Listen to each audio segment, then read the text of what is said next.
So 2019 is nearly upon us, so it's time to look ahead at the year ahead for films, and as I go through my top 10 most anticipated movies of 2019. A couple of ground rules as always. For one, there are a couple of films in here that technically were 2018 releases, but we are getting them in 2019 here in the UK, and also this is all in my personal opinion, so please don't take this too seriously. Don't take this as like the absolute best. These are not, these might not be the absolute best films of next year, but these are the ones that me personally I am looking forward to the most. So with all that out of the way, let's jump in to my top 10 films that I'm most looking forward to in 2019. A few honourable mentions though before we get started. I'd like to shout out The Sisters Brothers. This is a really awesome looking western starring Joaquin Phoenix and John C. Reilly. This movie comes out in April. I'm very, very excited about it. I've heard a lot of great things coming out of different festivals across the world. I think it's going to be a great one.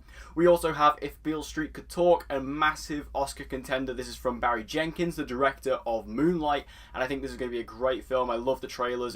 The trailers really impacted me, so I'm very, very excited about that one. Also, Boy Erased, another big Oscar contender. Lucas Hedges stars. There's also Nicole Kidman. There's also Russell Crowe. This is a very interesting story that is still true in some states today, and that's definitely something I'm very excited to see explored in this film. And we also have Fighting With My Family. This is the new movie starring The Rock. This is also a biopic of, I can't remember the character's name or the person's name, but it was somebody, it's a female who works in the WWE. This also stars Dwayne The Rock Johnson. And it's also written and directed by Stephen Merchant, who I'm a huge fan of, so I'm very, very excited to see that. I'm sure that'll be a very funny movie. And also, my final honourable mention goes to Jordan Peele's Us.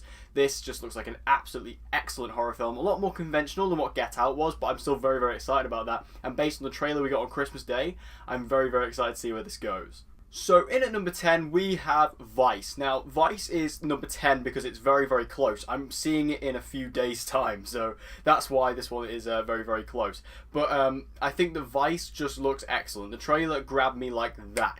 This movie just looks it's like my cup of tea. I love the look of this film. Christian Bale as Dick Cheney, he's done it again. He's transformed himself again. It's surely not good for his health, but he makes great movies for us. Also, this has Adam McKay directing. Obviously, he's a great comedic director. He also directed The Big Short, which is another awesome film.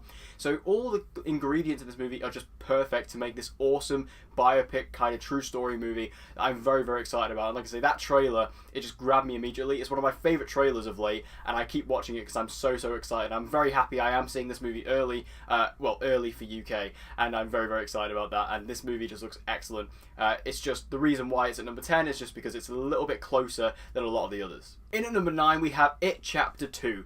It Chapter 2 is something I'm very, very excited about. I love the first It movie. I thought it was just really funny and scary at the same time. I find clowns kind of funny, so I found that movie very, very entertaining. But also just the cast was great, and the fact that this movie is going to be starring a more all-star cast. Obviously we've got James McAvoy and Jessica Chastain, Bill Hader. There's a lot of really awesome cast members coming into this, and I'm very, very excited to see how they're going to tackle the second chapter of the It story. Obviously when you look at the original 90s miniseries, the first part of it was great, the second half not so much. So hopefully with this second part they were able to make it a bit better, and based on the set photos, given what we've seen, given the information that we know, I feel like It Chapter 2 is going to be a fantastic follow-up to the original, and I'm so, so excited to see where Pennywise is going to take us next. In at number 8 we have John Wick Chapter 3. John Wick being one of the most surprising franchises in the past 5 years. The first John Wick came out, nobody expected anything from it, and it turned out to be a really kick-ass action movie, and John Wick 2 was pretty much just about as good. So it's really interesting to see what they're going to be doing with John Wick 3. I really like where they left off in the second one. It seems like everyone's just coming after John Wick at this point, and it's just going to be just a bloodbath of everyone coming after him. Also, the world building that they've done is very, very interesting. The hotel, things like that. I can't wait to see that explored. Also, he's going to be getting a new ally in this with Halle Berry. I think there's going to be a really awesome feel to this movie, and given the first few photos we've been getting recently, it just looks like this franchise is just one of those ones that just kind of came out of nowhere and is taking the world by storm, and I'm absolutely here for it. John Wick, I'm sure this is going to be an excellent closer out to the trilogy. I hope this is the final one, because then we can just have a nice solid trilogy of John Wick movies, and I'll be happy with that. And John Wick Chapter 3 could be the best one yet.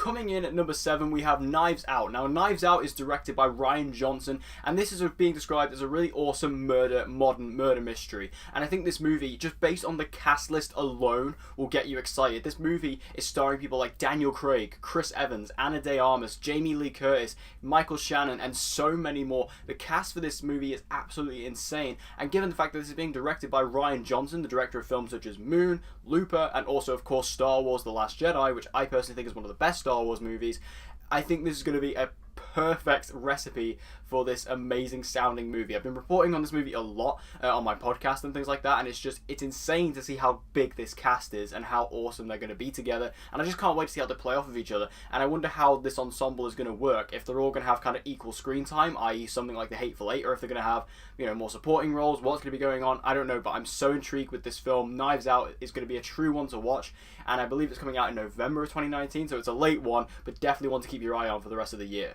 In at number 6, we have Fast and Furious presents Hobbs and Shaw. Now, Hobbs and Shaw is the first Fast and Furious spin-off movie starring Dwayne "The Rock" Johnson and also Jason Statham, and they're going to be teaming up together to take down the villain played by Idris Elba. This sounds really cool to me. In terms of like the Fast and Furious movies, I absolutely love them. They're some of my favourite films. Like, I just enjoy watching them because they're just fun. And especially when you talk about the Fast and Furious 8 or the Fate of the Furious, the best part of that movie was The Rock and Jason Statham. So the fact that they're going to be taking these two quintessential characters and putting them together in their own film, I think is a great decision. Also, Idris Elba as the villain is really awesome. Eiza Gonzalez is in this movie from Baby Driver. We also have Vanessa Kirby in this from Mission Impossible Fallout. There's just a really awesome cast in here, and I don't quite know how this is going to play in terms of Fast and Furious, like how much the cars are going to play into this. It seems like it's going to be a bit more action heavy in terms of like combat and maybe gun combat and things like that, rather than actual cars. But the fact that the Fast and Furious franchise is now branching off and spinning off into these different directions does get my mind thinking about where they could go. I would personally love to see a spin-off set in Tokyo once again. That would be incredible. And I feel like all of these things are making a really awesome franchise. And like I say, I love Fast and Furious, so any spin-offs in this, I'll definitely take that. And given the fact that The Rock and Jason Statham were the best part of the last one, and they're going to be getting the focus here, that's not a bad thing in my book. Coming in at number 5, we have Toy Story 4. I can't believe we are getting a Toy Story 4. This is ridiculous. I mean, Toy Story 3 came out back in 2010, and it was the perfect ending to the Toy Story story. It was just so well done, so well acted, and so well emotionally resonant that I feel like we never really particularly needed a fourth one. But given the fact that they've waited so long to do it, you know, they've waited 9 years to do this movie, makes me think that they must have a story they want to tell. And we don't really know much about the story at this point, but I feel like there's going to be a really awesome film. And, you know, I really do trust Pixar. You know, in terms of like their sequels, most of the time they do really wait until they have a good idea. Like, look at The Incredibles 2 last year. They waited 14 years to do The Incredibles 2 before Brad Bird actually wanted to come back and do it. And with Toy Story 4, they're doing the same thing. I'm very, very excited to see this cast return. I'm very excited to see the animation style of Pixar, because Pixar has changed its animation style quite drastically since Toy Story 3. So I'm interested to see, and based on the little teaser trailers and stuff, it looks really, really nice. And I think this movie is going to be something that a lot of people are going to gravitate towards. Obviously, Toy Story, it's a huge recognizable name. Everyone's going to storm towards this movie. It's going to be a huge year, and I feel like this movie is going to play into that. And just, I really hope that this movie does have a good enough story to warrant its existence. That's my only kind of qualm with it, is do we need this movie? But obviously, I'm not to judge. I haven't seen the movie yet. None of us have. But I will make sure to give you my thoughts when, obviously, the review comes around. But I'm still very, very excited. I'm a huge Toy Story fan, a huge Pixar fan in general, so definitely bring on Toy Story 4. In at number 4, we have Shazam. Shazam is the next movie in the worlds of DC, or the DC Extended Universe, whatever you want to call it. I feel like I need to stop getting excited for DC movies, because every time I do, I get let down. But I feel like Shazam could be something really cool. It's really low budget. It's from a horror director, David F. Sandberg, who directed Annabelle Creation. It just seems to be something a bit different. We have a guy who is obviously just a little kid who gets the powers to be turned into an adult. It's going to be big, but in a superhero movie, and I think that's going to be really fun. I love the Shazam character. Zachary Levi is a great casting choice. We've also got Mark Strong playing the villain, Dr. Savannah. There's some really awesome stuff going on in this movie. I'm just trying to keep my reactions and my, hype level for this movie a little bit more subdued, because I was so hyped for Aquaman, and that movie really let me down. But I feel like with this, I think Shazam could be something really interesting and something a little bit different and a little bit fresh for the superhero genre, and that's something I think this genre really needs to keep it sustained over the next few years. In at number 3, we have Joker. Now, Joker is directed by Todd Phillips, who's the director of the Hangover trilogy and also War Dogs, movies I very much enjoy. Now, speaking of keeping the superhero genre fresh, this is what I'm talking about. This movie is a fantastic concept. This isn't connected to the DCEU, this isn't Jared Leto's Joker, this is a new version of the Joker played by Joaquin Phoenix, and this is something I really want to see.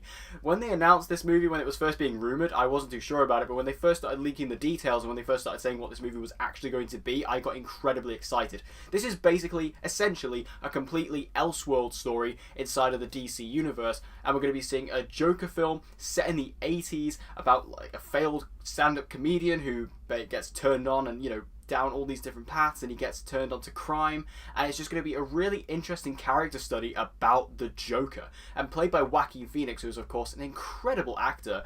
I can't wait to see what he brings to this. The look is incredible. I love the look. The set videos we've been receiving have been super freaky. I love just the idea, the concept. I really hope they don't drop the ball with this one, because there's so much talent behind it. There's so much passion behind it. And personally, out of all the superhero movies this year, this is by far the most interesting one. And I am so happy this is happening. And even though it might be a bit confusing for general audiences in the interim, I think a lot of people will really start to realise that this is something else and this is different. And this is something that's going to keep the superhero genre alive in 2019. And I'm just so hyped for Joker. Coming in at number 2, we have Star Wars Episode 9. Obviously, we don't know what the official title of Episode 9 is yet, but I can't help myself. Star Wars is my favourite film of all time, so I'm always going to be excited about a new Star Wars movie, no matter what. And, you know, in terms of like this Star Wars sequel trilogy, The Force Awakens, The Last Jedi, I really like these movies. You know, I love The Force Awakens. I think The Last Jedi, personally, is one of the best Star Wars films. So I'm very excited to see where this trilogy is going to end. We found out recently there's going to be, I think they said a 5-year time jump, which is very interesting. I'm excited to see what they can do with that. But also how they're going to conclude this chapter. What are they going to do with Kylo Ren, who is my personal favourite character in this new trilogy? What are they going to do with him? What are they going to do with Rey? Where's she going to end up? Obviously, we still have Leia around, and how they're going to handle that, obviously with the passing of Carrie Fisher. I think there's so much riding on this movie that I'm very excited to see where this is going to end. My only criticism is that I really hope that after this movie they do take a break with Star Wars, at least movie-wise. Obviously, we know they have got the TV stuff going on, like The Mandalorian, which does look great. We also have the Cassian Andor series, which is also something that could be very interesting. But in terms of the movies, I really hope after Episode 9 they just slow down and take a break, because, you know, Star Wars fatigue is definitely something that's affected audiences. We saw that with Solo, so I really hope they do take a bit of a slowdown over the next couple of years after Episode 9. But Episode 9, it's hard to talk about it because we really don't know anything about it, but I'm still just excited by the fact that it's Star Wars.